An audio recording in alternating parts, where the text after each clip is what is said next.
What is happening, Magnus sites? Warren got his work cut out for him, huh? He gotta be getting us more news for Thor: Love and Thunder and for Doctor Strange in the Multiverse of Madness. Let's check this out. We got some more details for Thor: Love and Thunder.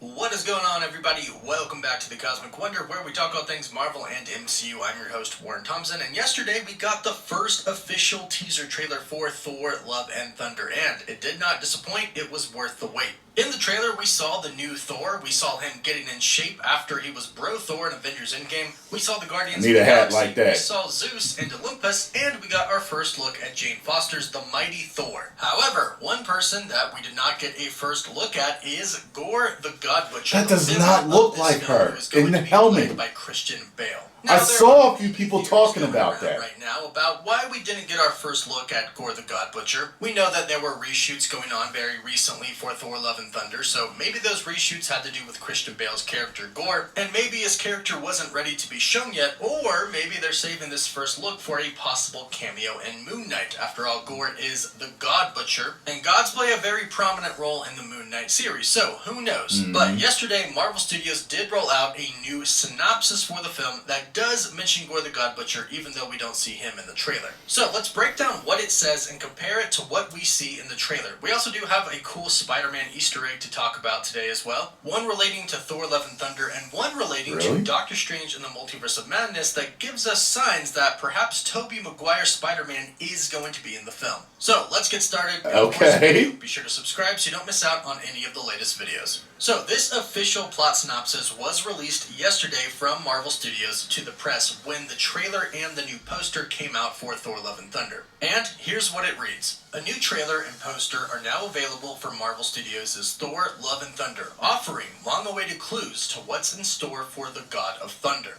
The film finds Thor, Chris Hemsworth, on a journey unlike anything he's ever faced, a quest for inner peace. But his retirement is interrupted by a galactic killer known as Gore the God Butcher, Christian Bale, who seeks the extinction of the gods. To combat the threat, Thor enlists the help of King Valkyrie, Tessa Thompson, Korg, Taika Waititi, and ex-girlfriend Jane Foster, who of course is Natalie Portman, who, to Thor's surprise, inexplicably wields his magical hammer, Mjolnir, as the Mighty Thor. Together, they embark on a harrowing cosmic adventure to uncover the mystery of the God Butcher's vengeance and stop him before it's too late. Directed by Taika Waititi, of course, and produced by Kevin Feige and Brad Winderbaum.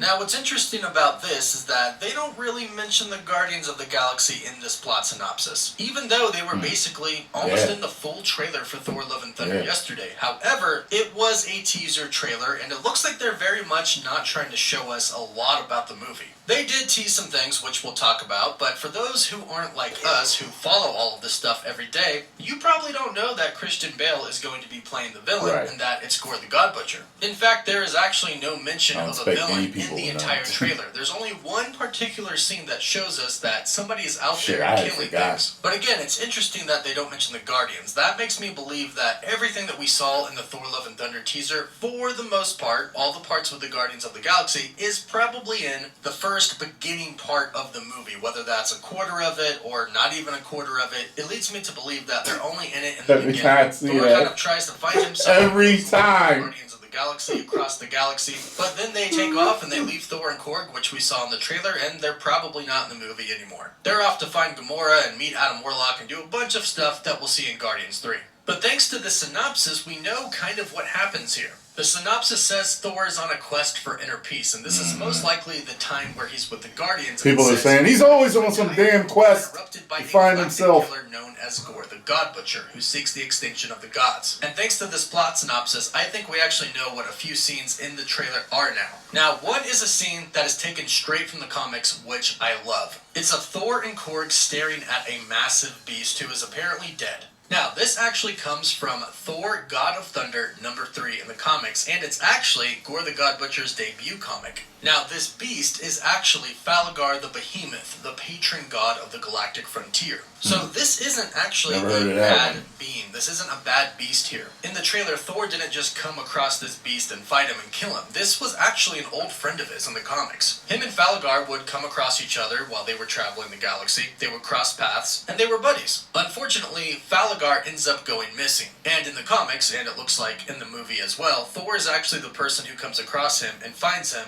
dead. Now, he actually died on his home planet, and he's surrounded by the people of the planet who pray by his side every day for his resurrection. But in the comics, and again, it looks like in the movie too, this is how everybody finds out that Gore the God Butcher is going around killing gods. Gotcha. And it's most likely this scene right here that cuts Thor's journey of peace and discovery short. Thor realizes that something is going around killing gods. And not only has this person killed a god, but also his friend, and Thor is a god himself, so this is probably quite concerning. But I'm guessing that this is actually what takes Thor to Olympus. There's a part in the synopsis that says, to combat the threat, Thor enlists the help of King Valkyrie, Korg, and ex-girlfriend Jane Foster, who is now the Mighty Thor. And in the teaser trailer, if you look at one particular scene of Olympus, you can look at the bottom and you can see this whole crew walking into Olympus. And if you notice, there are 2 red capes there. So I'd asked a few of you. One is Jane Foster. Well, I'd asked now, the question. why are Thor and the group going to Olympus? Why is his eye back? Falgar was actually an extremely powerful god. He was the champion of the Tournament of the Immortals for 5 the eye that Rocket gave and him. they say that Falgar wrestled the eye that Rocket gave him was a different color, correct? That this god so he has 2 blue eyes now, right? Very big deal because it takes something extremely powerful to kill him.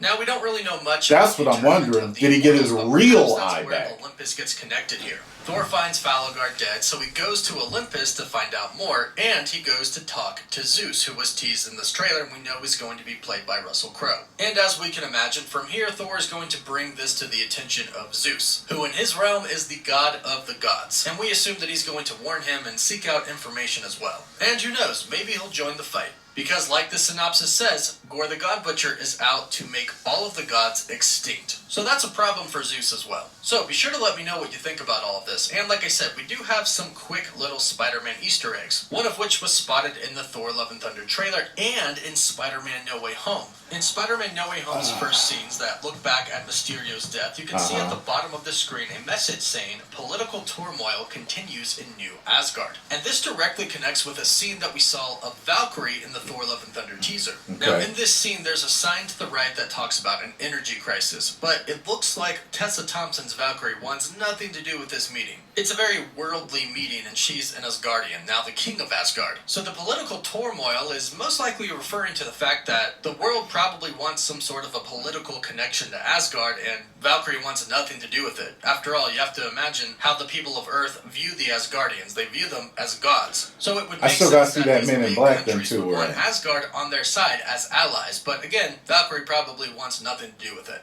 And we have one more big Easter egg that comes in the form of a Tide ad combined with a Multiverse of Madness but I didn't hear much about that. In this ad, Wong accidentally spills something on Doctor Strange's cloak of levitation. He says that he has to wash the cloak, but the cloak runs away. And as he's chasing the cloak, we see a truck in one of the scenes that says Joe's Pizza Parlor, serving New York oven-fried pizza since 1932. Now, Joe's Pizza is actually seen in the opening scenes of Spider-Man 2. It's who Peter Parker works for. We even see it on his bike helmet. It says Joe's Pizza. And if you notice the address, it actually says Bleecker Street. And if you recall, Doctor Strange's sanctum in New York is on Bleecker Street. So could this be a sign that Tobey Maguire is going to appear in Multiverse of Madness? Rumors have been going around for a while about this, and this is another hint at it. So be sure to let me know your thoughts about this in the comments down below. Don't forget to like the video and subscribe so you don't miss out on any of the latest news. For live updates, you can follow me on Instagram and Twitter. And as always, thank you all so much for watching.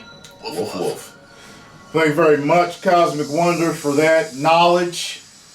That's one of those things that the super fans figure out, and they remember. It's like if you watch the movies 1,000 times, you might notice something like that. I just haven't seen them enough. Yeah, so that's what I was talking about, y'all. He appears to have both blue eyes back. Wasn't that other eye that Rocket gave him yellow or something. Like it was a different color, wasn't it? Anyway, I want to know how he got both blue eyes back. And yeah, that's about it. Thank you.